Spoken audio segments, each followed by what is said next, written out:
guys, today I am here with a review on the Wet n Wild Photofocus foundation. This isn't a first impressions, this is the second time that I will be wearing this foundation. I actually did like a mini review on Instagram, so if you don't follow me on Instagram, you should if you like kind of mini reviews, and my Instagram tag is just beautyobsessedrn. But I really liked this when I put it on. It looked beautiful, it looked flawless, but the first time I wore it, like at the end of the day, my skin just looked really textured and it was just kind of wearing off, but I didn't wear a primer, and I can't remember if I moisturized right before or a little bit earlier in the day. So I decided that I was going to moisturize my face properly right after cleaning, and then I also applied the Makeup Forever Step 1 Hydrating and Smoothing Primers. I just mix them and put them on my face. My face feels like it's ready to go. The first time I apply the foundation, I just use like a flat top kabuki. So I'll use this on half of my face, and then I'll use a sponge on the other half of my face. This is the new L'Oreal sponge. I caved, I got it. I actually really like it. It's very spongy, but it was, I think $8.99 or $7.99 at Walgreens, but they were having like a deal where it was buy one get one half off of L'Oreal at Walgreens. So I got that really crappy foundation that I did not like, that I will be returning, and I got this at half off. So it ended up being about $4, and I definitely think that it's worth $4 if you can find a deal like that. You can always get 2 of the sponges and they'll end up being like $6 if you buy one get one half off, if they still have that deal going on, but they always have deals like that. But yeah, it's really spongy, I like it. A little bit about this foundation, it retails for $5.99 at my Walgreens. I'm not sure if it's $4.99 or $5.99 on the Wet n Wild website, but it is right around $5 or $6. The woman at the counter had a $1 off coupon, so I did get this for $4.99, so I spent a total of $5 on this foundation. That's pretty awesome.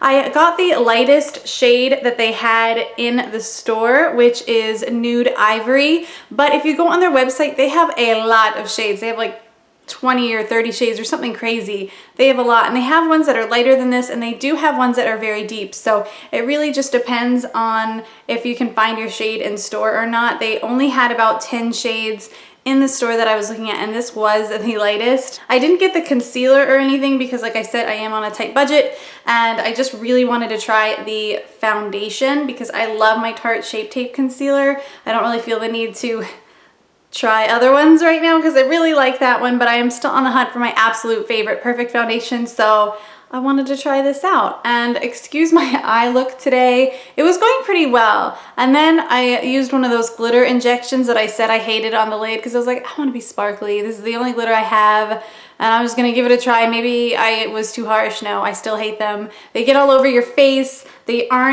They're not, no, just no. They're too shit, just don't do it. They swatch pretty on hands and on Instagram because you're doing it on your hand. On Instagram, they don't go on the eyes like that. I really don't recommend those. Sorry. I really want to try the new Stila liquid glitters. Eventually one day I will try those out, but today I'm trying this out. I'm very excited. I'm gonna give it a shake. I don't know if you have to shake it first. So the premise of this foundation is that it was tested under a bunch of different light conditions, and it's supposed to look fabulous even with flash photography, which is pretty nice.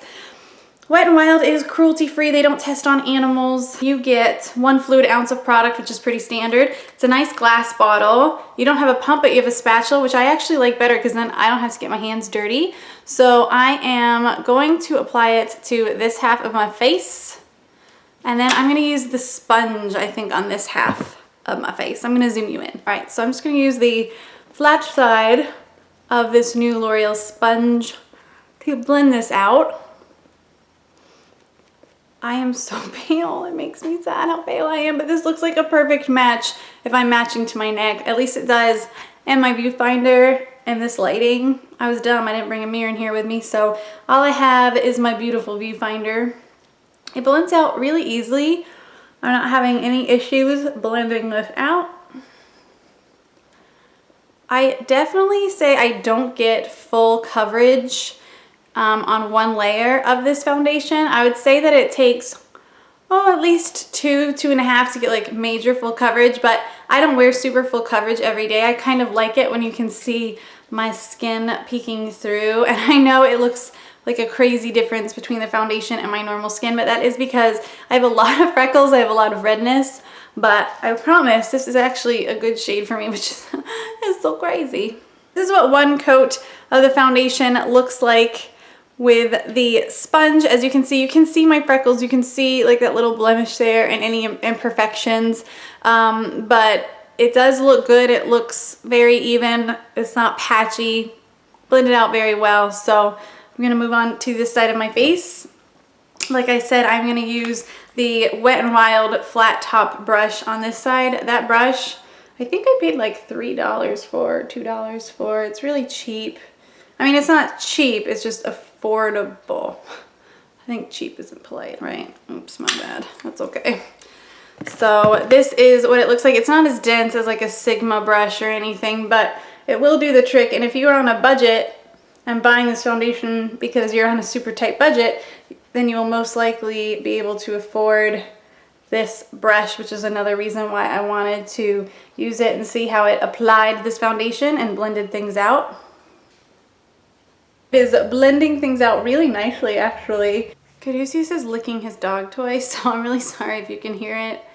He's super into it right now, so oh, you're so cute. Oh my God, I love you so much. You guys want to see him? I have to show you. Here's the baby.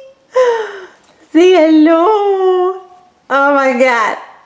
Oh my God, I just love him so much. He's the cutest. I had to show Mom, I had to. Yeah, they're looking at me now. They're not looking at you anymore. I'm sorry.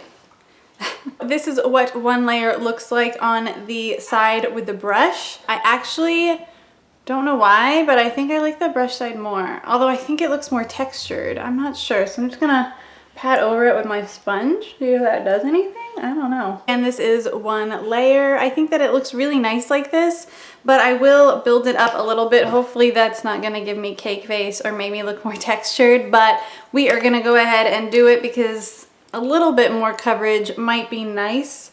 But I think as it sets, like it gives you a little bit more coverage. I don't know. I mean, that's just what I'm seeing on my face here. I think I'm gonna blend this out with my brush actually, and then go over it with a sponge to absorb any excess product and hopefully avoid cake face. Hopefully I'm not like zoomed in too close. I know that you can only see part of my face, so.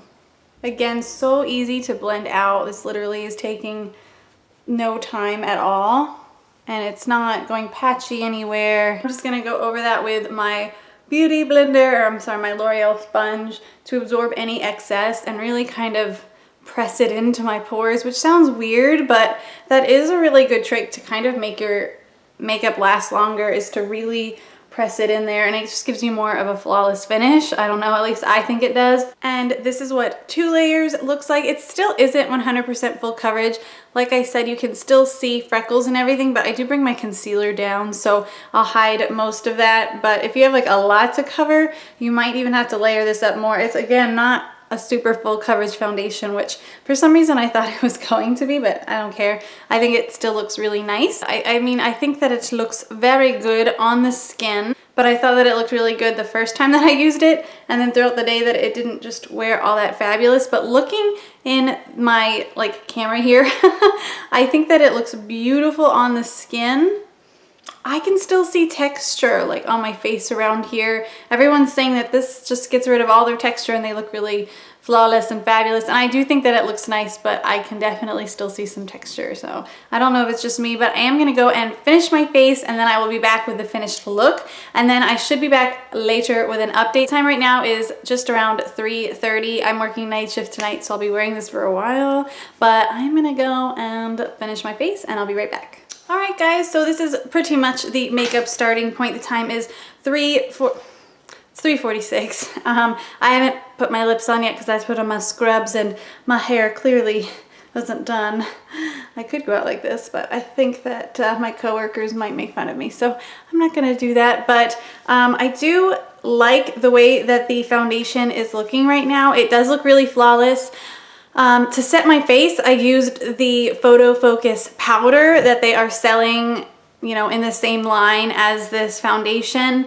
I have pretty oily skin, so it's not my favorite powder. I think that it photographs really well. I will stick in a flash photography photo of this anytime now, like right now.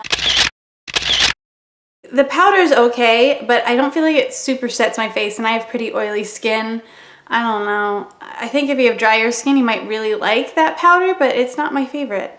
But I do think that it gives a nice finish. It's just not mattifying enough. I don't know. But I love the color. It's actually pretty damn perfect for my skin right now. So yes to Nude Ivory. Yes, but I really like it. So we will have to see how this wears, but as of right now, I'm loving the way that it looks, but I did the last time too. So we'll just have to see how the wear test goes, because I'm gonna be wearing it for a long time, but I'm not keeping anything that I'm not like in love with right now. Like budgeting, I have to love something in order to keep it. So hopefully I love it. I love it right now, and we will see how it wears, and I will see you guys with an update later. Bye guys. Hey guys, just a really quick update. It is only 4:22 p.m. and I mean the foundation looks really good, don't get me wrong, but it is starting to get, I'm gonna get really close, starting to get like a little cakey looking in my laugh lines, especially on this side. It always, oh I got a hair, it always seems to get cakey in that area. I don't know why. So I mean the foundation looks really good, but at the same time it does look a little heavy on the skin. It's not one of those foundations where it looks like you don't have anything on at all. So keep that in mind, and I will update later. Bye guys. Hey guys, I am going to do my final check-in now. It is almost 11 p.m. and overall I did get quite oily on my T-zone. My forehead's not like super slick oily, but it is definitely shiny. My nose is oily. I've lost quite a bit of coverage on my chin, but I've eaten and I've blotted there, so maybe that's why the cheeks look good, but I have lost coverage. Overall, I think this foundation is okay, but it has worn off quite a bit in my T-zone, so if you're pretty oily, you might want to have the ability to touch up throughout the day. If you have dry skin, I also don't know, because it's kind of looking like flaky in certain areas. This isn't my favorite foundation, I'm not gonna lie. That being said, it is only like $5, so I do think that it is a good foundation for the price range. So I would recommend it in that respect. It just depends on what your budget is. There are many other foundations from the drugstore I prefer. Like I love the Revlon Color Stay. That's one of my tried and trues. I love the CoverGirl Clean Matte BB Cream. That's probably one of my absolute favorite foundations, just period. So I would pick up one of those before I picked up the Wet n Wild Photofocus foundation, and I really don't like the powder because I just don't feel like it fully sets my face down. So I would recommend the powder for someone with dry skin, and the foundation, I think that that's one that you're just gonna have to try on your own and see if it works for you. The good news is that places like Walgreens and CVS do accept returns. So if you do try a foundation, you know, from the drugstore and you don't like it, you can always return it, or if the color doesn't match you or something. So keep that in mind. I mean, at $5, there's really no harm in giving it a try. It's not gonna break the bank. We'll try it out, see what you think. It might work better for you. So many YouTubers are loving it, but for me, it's only okay. I would prefer the CoverGirl Clean Matte BB Cream personally. I love that one. I also have a full review on that one as well. So if you can also subscribe to my channel and get updates whenever I do a review. I do a lot of foundation reviews and product reviews on my channel. It's kind of my favorite thing to do, so definitely check that out. Also check me out on Facebook and Instagram at BeautyObsessedRN. Leave me a comment below, and I will see you guys soon. Bye.